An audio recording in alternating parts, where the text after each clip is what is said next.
Coach, what's that prep been like with the coaching change and all those defensive assistants changing? How deep has that dive been for you guys this week for prepping? Yeah, it's been super deep. You can never write anything off, right? You got a bunch of guys that are doing it for the first time now this season. It kind of has a feel of like the first game of the year where you have what they've done, what you think they'll do, but you also have to be prepared for really anything because they've had 2 weeks as well. They had the bye, so they can get whatever they want installed and ready to go. So we just, early in the ball game, got to call sound football plays that you're not getting too super specific with and just let your guys go play really fast. If I got the years right, you and Coach Happ know Chris Wilson back from Oklahoma. Yes. Is that right? What do you know of him from back then? Yeah, really good coach. Was the defensive line coach when I was there. High energy guy, a guy that'll definitely get his guys ready to play. Understands the fits, understands how the whole thing hangs together. So he's a high level coach. He's done it at the highest level in the NFL. So nothing but respect for Coach Wilson. And obviously, some of these guys have been in the UFL, XFL, USFL the last few years. Coach Happ said everything matters. Is looking at UFL film the same as looking at college football film or NFL, just in terms of trying to get an idea?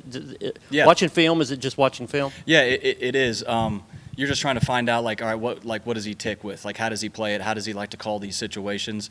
It's less about the exact plays that he's calling and more about, like, why is he doing this? You're just trying to figure out the guy because you don't have 5-6 weeks of tape like you do on most guys by this point of the year. So you got to watch everything. You got to make yourself try to understand why he's doing what he's doing because – here, UFL, different than college, like how does he see his personnel? All that stuff is just kind of up in the air.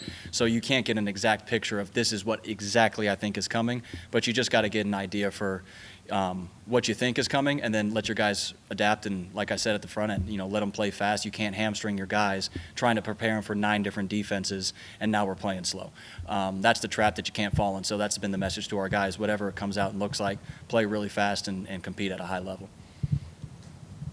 Joe, you guys are averaging, I think, over 50 points a game, so I imagine the list of things that you need to improve can't be too long. But what are some things that, coming out of the open date, you guys have been sort of emphasizing as areas you can still get better and be more explosive? We've done a good job, but we've also got a lot to improve on. There's just a lot on the field that we're leaving in every ball game. We come off and we have our unit meeting on Mondays, and the feel is the same for our offensive unit. It's, man, we left a lot out there. There's a lot more that we can do. The last ball game, we left a lot in the tight zone. Had a chance to score some points early in that ball game and maybe change the way it played out on the back end. We didn't. It was good to see the guys fight through that, but finishing drives and taking advantages of the plays that are there, not minimizing opportunities. You're playing good football teams every week in this conference. If you're taking points off the board yourself, you're helping the defense out.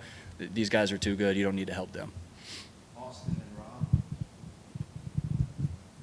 The ability to go with tempo obviously puts stress on the defense from a communication standpoint. Mm-hmm. But when the defense is brand new in the middle of the year, does that make the tempo even more important this week to really kind of get those defensive players for Arkansas really having to rely on communication even more? Yeah, the tempo for us, it's like I said, it's always been a weapon, but exactly right. If they're doing something completely new, like let's push the gas a little bit here and see if we can't create some eye violations. And on the same breath, you're walking the line with your guys of if it's something they have not seen before, we need to make sure that we're ID'd correctly. We need to make sure that our eyes are in the right spot too. So it's kind of walking that line early of not letting off the gas, not playing slow, but also making sure that we're targeted the right way and that we're not talking ourselves into negatives. Coach, you obviously have had a lot of guys hit and step up in the passing game, but in particular with Braylon in that slot position, how key has his development been for what you guys have been able to do? Yeah, Braylon's been huge for us. He was a guy that we felt, all offseason when the question was, how are you going to replace the production that left the building? And he was a guy that we felt was a big part of that we really liked through last season. We really liked him through all fall camp, all spring ball. So we thought that was a guy that was going to step up. Again, just like a lot of our team this year, they just hadn't done it yet with live fire. But to see the way that he's responded right from the jump, he's been a huge part of what we've been able to do. A big body in the slot that can run. He's got the long wingspan, the great ball skills. So he's a guy that allows us to be really free in the slot position.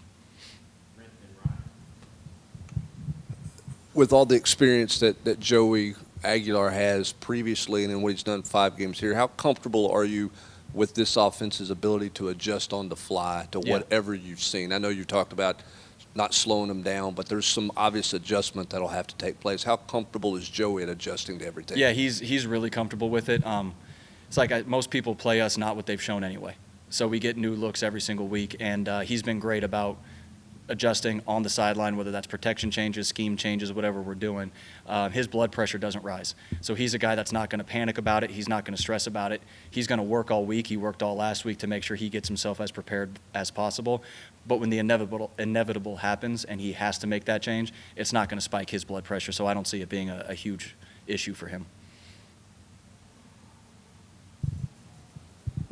Just through 2 SEC games, it looks like the running game maybe hasn't quite been at the level you guys are accustomed to so far. Is that just a product of how those opposing defenses have played against you guys, or is there anything that's a little bit, or that could be improved there to get the running game going? Yeah, I think it's a lot of what I was saying earlier with the scoring and stuff. It's been good, and we're still leaving a lot out there on the field. We do feel like we got areas to not minimize runs, whether that's at the back position, the quarterback position, the O-line, the tight end, wideouts blocking it, however it may play itself out. It's also an offshoot of, like you said, we ran it so efficiently last year. You could see a lot of people's main thoughts coming into this year was don't let them run the football, and that's why I think the passing game's also playing off. That's why you got to have everything working, and however it presents itself, we're ready to go try to win a ball game in that way, whether it's running the football, throwing the football, whatever it takes to go get the job done. Joey Aguilar mentioned that he was kind of like a perfectionist, always hungry to improve. A couple of the areas he mentioned was getting his feet right so that maybe some of his balls weren't too high. How much have you seen him work on that during the bye week? Yeah, it's been a big thing.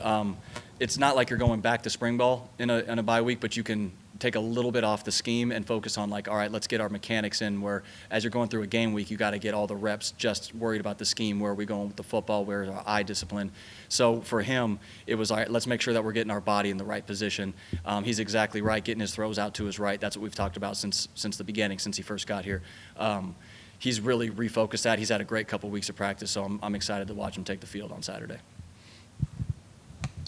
Joey, kind of a broad question, but when you're talking to your quarterbacks about sort of risk and reward and, when to make certain decisions and when not to, are those like daily conversations? Are they, special meetings throughout the year? What's that process like of sort of letting the quarterbacks know, hey, this time, this situation, you want to take a chance and this time you don't? Yeah, so situationally, there's always as you're working through that specific situation, whether you're talking 2-minute, end of half, end of game, what do you need? Do you need a field goal? What are you working with? In general, for us, our motto in the quarterback room is we're going to play extremely aggressive, but we're not going to be reckless.